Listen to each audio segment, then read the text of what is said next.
नमस्ते सेवारो साथीहरु, म शिशिर लिम्बू। आज चाहिँ एकदमै खुसीको खबर छ साथीहरु। एकदमै खुसीको भिडियो चाहिँ तपाईहरु माझ लिएर म आइसकेको छु। मैले 2-4 दिन अगाडि चाहिँ माङसिङ 2 साबी इभाङचा निवासी हाम्रो दुर्गा लिम्बू योङयाङको घर यस्तो अवस्थामा थियो। यो घरमा दुर्गा लिम्बू मात्र हैन 3 वर्षे नाबालक सानो नानी पनि बस्दै आएको छ। अहिले बर्सातको समय छ। बर्सातको समय हुँदाखेरि चाहिँ पानी पर्दाखेरि छेल्ने एउटा सामान्य छानो पनि नभएको कारणले गर्दा यहाँ त्रिपाल टाँगेर बसिरहेको अवस्थामा दिउँसो त जसो तसो टार्ला, तर राति मध्यरातमा सुतिरहेको अवस्थामा पनि पानी पर्दाखेरि चुहेर आधा निद्रामै उठ्नुपर्ने बाध्यता थियो हाम्रो दुर्गा काका र उहाँको श्रीमतीको लागि। पानीबाट छोराछोरीलाई जोगाउने हो कि निद पुरा गराउने हो कि हिउँदायामको शीतले पनि भिजाउने, त्यस्तै गर्मी याममा पनि घामले सेकाउने भएको हुनाले गर्दाखेरि यो दुःख कष्टलाई चाहिँ हामीले थोरै मात्र भए पनि पर सार्न सकिन्छ भन्ने मेरो उद्देश्यले यो त्रिपालको छानालाई विस्थापन गरेर टिनले च्यापेर भए पनि केही हदसम्म उहाँहरूको समस्या चाहिँ दूर गराउने मेरो उद्देश्यले मेरो विभिन्न सामाजिक सञ्जाल ह्यान्डलहरूमा चाहिँ मैले सहयोग अपिलको लागि पोस्टहरू मैले गरेको थिएँ। ती पोस्टहरूले हेरेर धेरैजना देश विदेशका साथीभाइहरूले पनि सहयोग गर्नुभयो।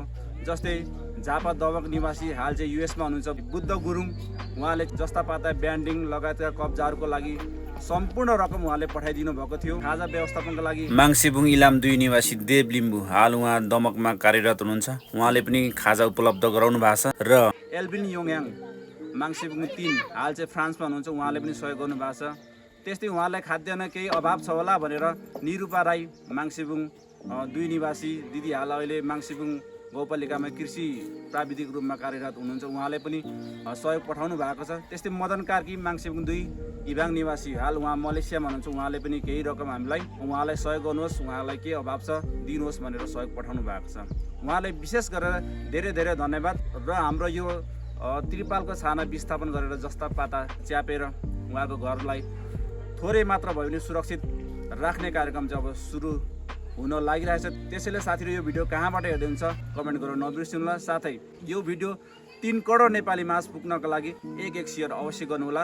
र मेरो यो युट्युब च्यानललाई अहिलेसम्म सब्स्क्राइब गर्नु भएको छैन भने एक सब्स्क्राइब पनि गरिदिनु होला।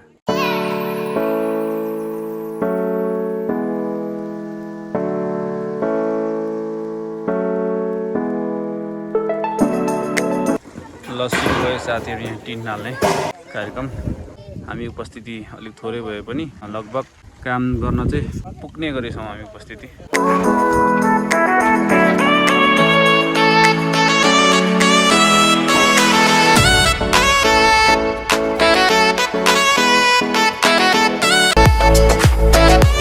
ल साथीहरु, यहाँ जस्ता पत्ता लाउने कार्यक्रम पनि अन्तिम भइसक्यो है हाम्रो।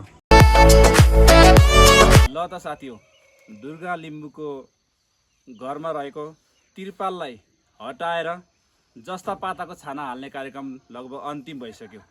यहाँले अघि मजाले देख्नुभयो हामीले कसरी गर्यौं भनेर। यो कार्यक्रम सफल पार्नुमा चाहिँ मेरो मात्र हात छैन, यहाँ तपाई दर्शक महानुभावहरुको पनि हात छ, जसले मैले अपिल गरेको भिडियो धेरैभन्दा धेरै शेयर गर्नुभयो र साथीहरुले पठाउनु भएको आर्थिक सहयोग रकम मैले सङ्कलन गरेर उहाँहरूलाई जस्ता पातादेखि लिएर आज चाहिँ यहाँ पसलमा नजिकै पसलमा खाद्यान्न सामग्रीहरू नभएको कारणले गर्दा भोलिमा केही खाद्यान्न सामान तथा किचनमा चाहिने बाल्टी जग आदि इत्यादि सामानहरू पनि भोलि म उहाँले ल्याइदिनेछु हैन। अनि ढोका आज निर्माण भएको छैन हाम्रो है, ढोकाको सामानहरू अलिकति छुटेको कारणले त्यो पनि भोलि म ल्याएर भोलिको दिनमा हामीले निर्माण सम्पन्न गर्नेछौँ। साथै कति साथीले आर्थिक सहयोग गर्नुभयो उहाँलाई पनि धेरै धन्यवाद। र इष्टमित्र साथीभाइहरू अघि देखिराख्नु भएको थियो नि, यहाँ काम गरिराख्नु भएको विशेष गरेर उहाँहरूलाई पनि धन्यवाद।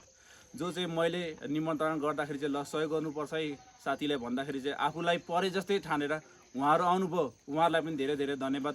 जति साथीहरूले आर्थिक रूपमा सहयोग गर्नुभयो र गाउँले साथीहरूले आएर सहयोग गर्नुभयो हैन, श्रम गरेर सहयोग गर्नुभयो, आहार गुहार गर्नुभयो, उहाँहरूलाई चाहिँ के भन्न चाहनुहुन्छ हाम्रो दुर्गा काकाले?